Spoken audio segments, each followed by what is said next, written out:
Now, I'd like to introduce our chief guest. He is Robert F. Hoover. On his card it says political officer. But his portfolio is absolutely profound. He's posted to London since September 2009. And he has previously worked at the State Department of the United States of America in Washington, D.C. Portfolios include: he is a political and military advisor to the United States of America, specializing in non-proliferation and arms control, Afghanistan and Pakistan being his principal area of concern and studies. He has been in, I believe, at Preston University. You also from Preston University. And he's also specializes in politics and economics. With a background of this caliber and support of our community and open our respect, I can honestly say this man is going to be the next ambassador of the United States in due course, and hope you will remember us today that we were part of the instigation of him getting there. We'll make sure. Sir, you've heard all the views of the community. We would now like to hear from you. Ladies and gentlemen, Mr. Robert F. Hoover.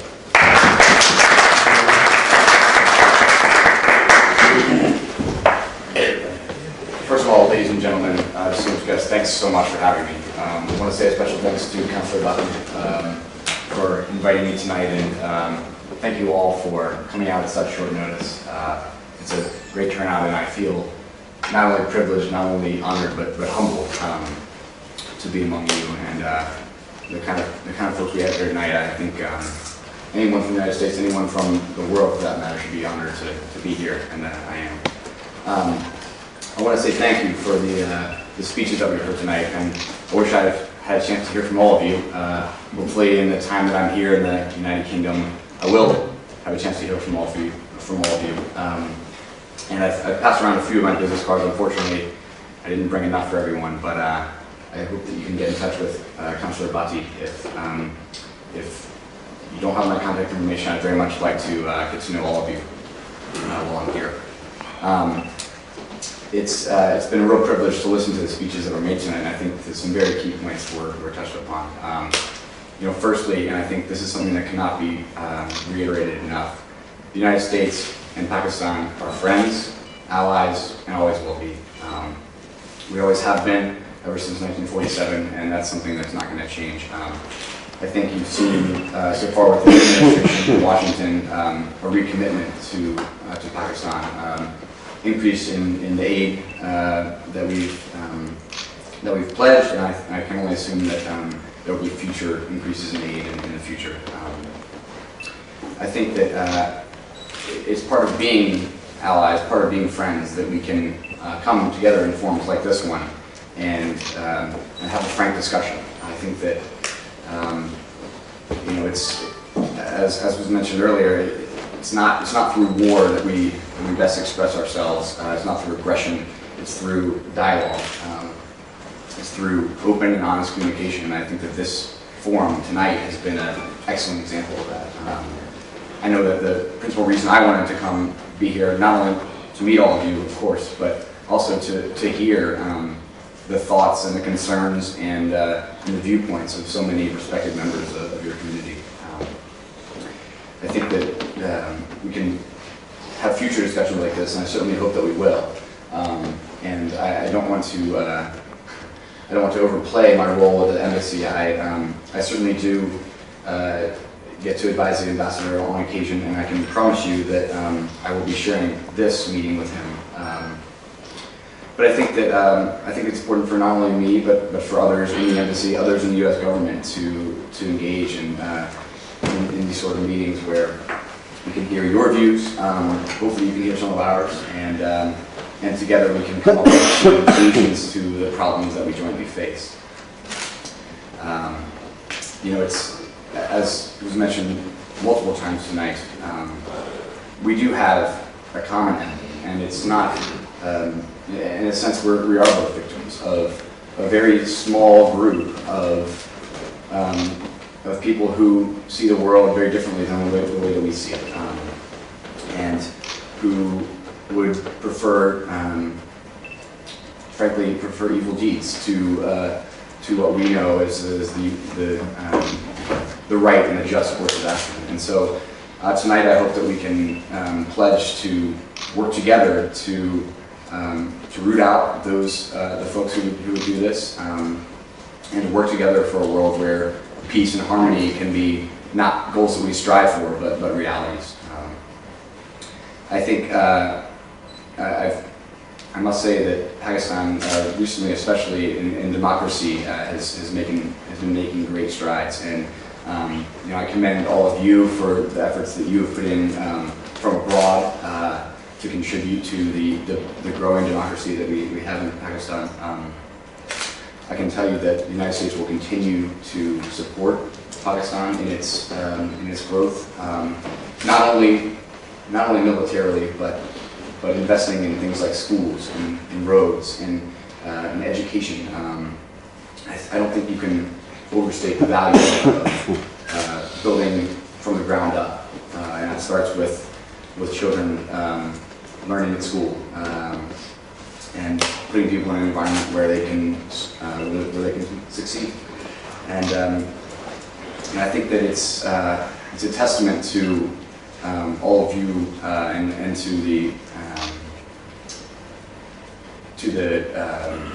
use my word here. It's a testament to how much you all have put into your community, not only here in Great Britain, but also in Pakistan, and how much you all care and are willing to invest your own lives into making this not only a better country here in Great Britain, but a better region in South Asia, and in the end, a more prosperous and peaceful world. Thank you all for coming here tonight. I really can't say how honored I am to have been here and to have been able to hear from you all. I really hope that this isn't the last time that we see each other. I trust that I will be able to interact with you in the coming months and coming years. I've only been here for 4 months myself, so I'm still getting my feet wet here in the United Kingdom, and very happy to have met you all early in my time here, so that I'll be able to meet you all more in the future. Thanks so much for having me, and speak to you all soon.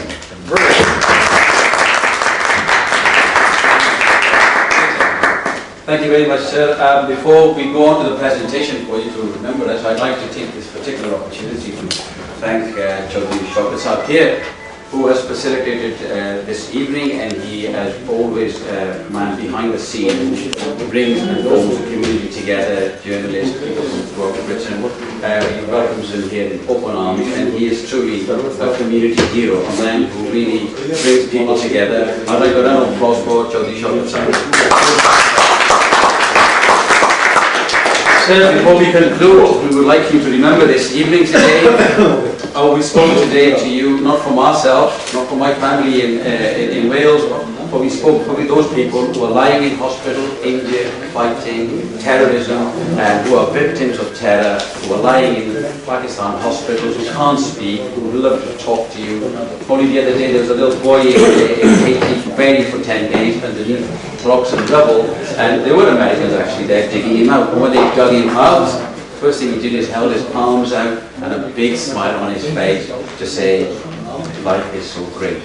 That is most important, sir. We need to continue to strive and work together. The voice here today is for the voice there who cannot be to you. I hope that you will take our voice, hold it in our hand. You may not be able to change the entire world, sir, but you may be at a strategic point where your voice and your advice may be required. I hope that you will remember what we are saying.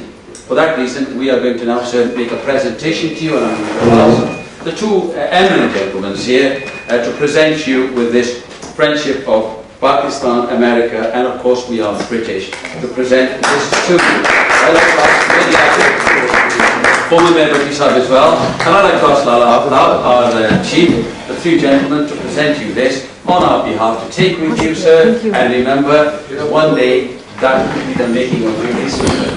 Thank you. आप भी हाथ लगाइए। आप भी हाथ लगाइए। चलो कोई बात नहीं सुनो। Thank you.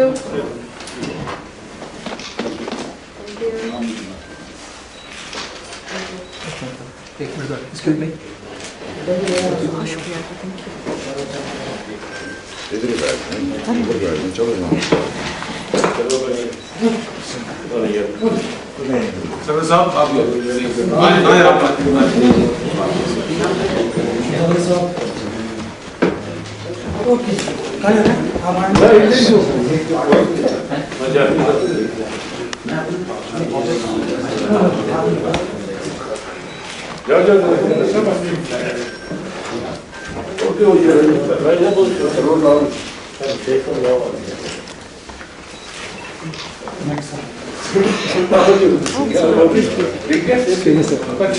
Excuse me.